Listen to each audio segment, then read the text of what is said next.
Shall we play the one of old Hannah Spencer coming down to London, right? This is the new latest MP that's found her way to Westminster. She was obviously elected in Gorton and Denton at the back end of last week. Here she is being welcomed to London by that other maniac, Carla Denyer. One with the flowers. Yes. Good night. Let's do something a bit more serious. Yes. We can take the flowers out now if you want. That was just, it was nice to have something. Somebody tweeted yesterday, the new Teletubbies looks crap. I was going to say, that's Tinky Winky and Lala. Where's Poe in the other one? I know, absolutely right. But the fact that she's had to swear allegiance to the king, she must not have liked that very much. I wouldn't have thought the Greens are keen on that. And as I said, I'm surprised she didn't swear on the Quran. Because that's kind of the in-house Bible, isn't it, for the Green Party? Yeah, that is their religious book of choice, isn't it? As we absolutely right. How about this from the Pixie? For a millionaire, Lady Hannah Spencer has had the same clothes on for the last 7 days, even in the house. And that's very true as well. A couple of super chats, I think, for us, before we play a little bit of Keir Starmer from yesterday. What have we got? A super sticker from Antonio, a red hand pointing up. Okay. Haven't seen that. Voice for England says, I love the thought of your haircut happening on air. It'd be funny to see other things going on, i.e. being measured for a suit and having a massage. That's a whole different show. That's a very different show.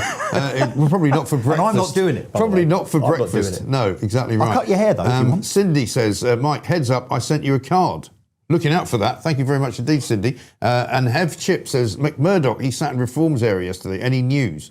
Not that I know of. He's still, as far as we know, an Essex MP who's independent, right? South Basil and East Thurrock, James, he is still very much an independent. And I certainly haven't heard any rumours about him coming back to Reform. So he remains an independent, as far as I'm aware. I've got a lot of stuff here to open. I'm going to keep opening it. I'm sorry to do this to you. This is from Kate in Suffolk. Thank you for many hours of entertainment and keeping me sane. Here's my contribution to the Heron collection. Maybe you'll consider wearing it one morning. And she's sent me a very nice Heron tie. This is the third Heron tie that I've been given.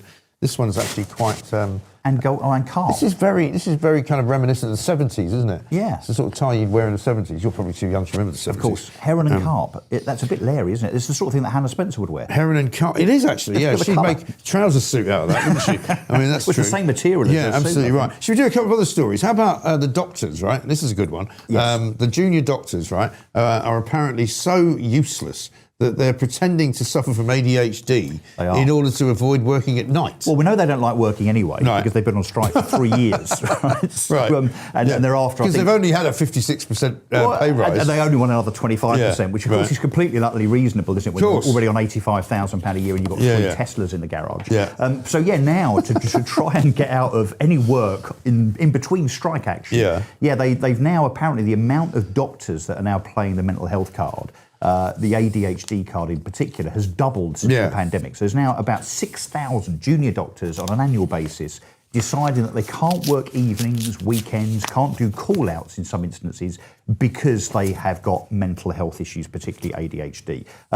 I mean, these guys really should reconsider their career choice, Mike, don't you think? Well, it's almost as though you think that they were given no choice whatsoever in becoming doctors. But what was the point? I didn't really want to be a doctor, but somebody made me do it, and now I'm really, really unhappy doing it, and I don't really want to help the people of the country, and I don't really want to work very much. I think they've gone through the process, they've gone through the 7 years or whatever it is of training after university, on the basis that they know they're going to earn $100,000 a year as a junior doctor. Yes. Then that's just the beginning. Reality hits, which is, no, you've actually got to do some work.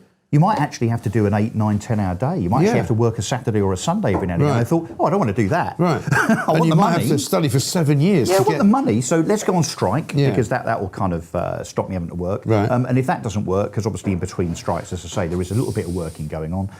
Well, let's not do evenings. Let's not do weekends. Let's not do anything that's a little bit inconvenient. But I'm afraid I've got news for you guys. Being a doctor, being in the medical profession is by definition a little bit inconvenient. I mean, what else are we going to end up with now? Reports of doctors that have signed up that don't like the sight of blood?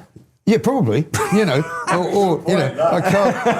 can't work Saturday because obviously, I have to go and watch Fulham. I don't understand what it is about people who think they can take a job and just decide to do it whenever they feel like doing it. Can you imagine what happened to actually getting a job that involves you having to get up every morning, going to an office, working for a while, even if you don't feel great, and going home and getting paid a good amount of money for a good day's work? Starting being a chef and saying, well, I don't want to work nights, so these kitchens are a bit hot. Oh, I'm allergic to avocados.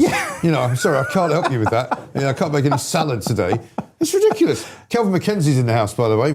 I have brought in, I just thought I'd announce this, pan of raisins for your Yeah, I've got the bag here. Well, he's trying to fatten me up. Take it out. He's trying to fatten me up. Show the viewer. Pan of raisins. Right. There's pan of raisins. Right. Now these pan of raisins are the greatest pan of raisins.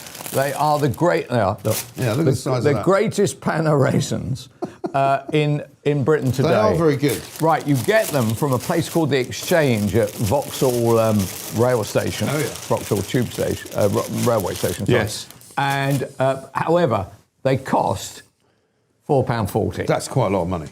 A lot of money. It's gouging, right? So we're going to have to call in. So you paid nearly £9. We're going to have to pay for the pan of raisin regulator. I've got one as well. Yeah. All right. Pooch's got one. So you spent about 13 quid. 20. Look, right. I look at the state of you guys, and I say the one thing that you need energy to keep this kind of quality going. It's not easy to. Yeah, but you can't have the sugar rush thing going on either, because then you'll come down. No, peak too early. I'll fall asleep on the way back home in the car. Which won't be good.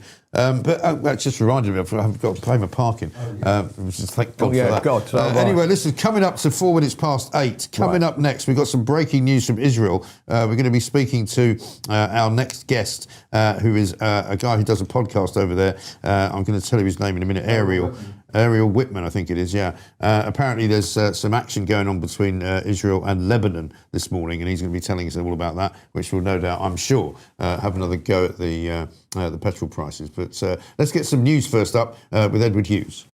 Good morning, all. Here's the news with me, Eddie Hughes. Good morning. The escalating US-Israeli conflict with Iran dominates UK headlines for the third day. Prime Minister Keir Starmer has defended his decision to keep Britain out of direct offensive strikes on Iran, while allowing US forces limited defensive use of British bases. He's faced criticism from President Trump, who expressed disappointment. A suspected Hezbollah drone struck a UK RAF base in Cyprus, causing limited damage but raising fears of wider involvement, with experts noting Britain's stretched defences after years of underinvestment. Domestically, the government announced major asylum reforms, making refugee status temporary around 30 months initially, to deter migration, sparking debate over potential breaches of international conventions. Other stories include MPs' salaries, set to rise to £110,000 by the end of this parliament, a new study showing weight loss drugs could prevent deadly heart attack complications, and Scotland becoming the first UK nation to legalise water cremations. Plus, economic ripples from the Middle East crisis are already affecting shipping insurance in the Gulf and could impact Chancellor Rachel Reeves's upcoming fiscal plans. More details unfolding as the Iran situation develops rapidly. Stay tuned. Remember to like and subscribe. Laters, Tigers.